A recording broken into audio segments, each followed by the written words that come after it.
আমি আজি স্বৰবৰ্ণ শিকিম হা অসমীয়া স্বৰবৰ্ণখনত কেনেকৈ পঢ়িব লাগে ফাৰ্ষ্টতে এইটো শিকি লওঁ ঠিক আছে স্বৰবৰ্ণ এইটো হ'ল অ আ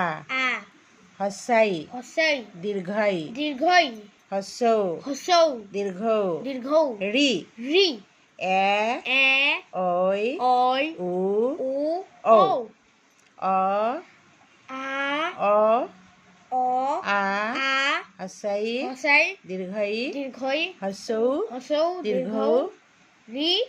এ ঐ উ ঔ ঔ অ আ হস্যই দীৰ্ঘই হস্যৌ দীৰ্ঘৌ ৰি এই এ ঐ ঐ উ ঔ ঔ সকলো মিলি কেইটা আখৰ আছে ইয়াতে এটা দুটা তিনিটা চাৰিটা পাঁচটা ছয়টা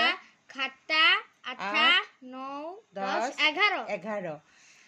টোটেল 11টা স্বৰবৰ্ণ আছে আমাৰ অসমীয়া বৰ্ণৰ ভিতৰত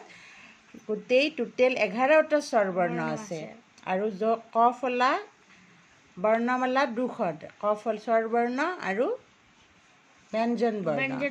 স্বৰবৰ্ণক অফলা বুলি কয় আৰু ব্যঞ্জন বৰ্ণক ক ফলা বুলি কয় ব্যঞ্জন বৰ্ণটো আমি নেক্সট টাইম শিকাম এতিয়া স্বৰবৰ্ণ শিকাইছোঁ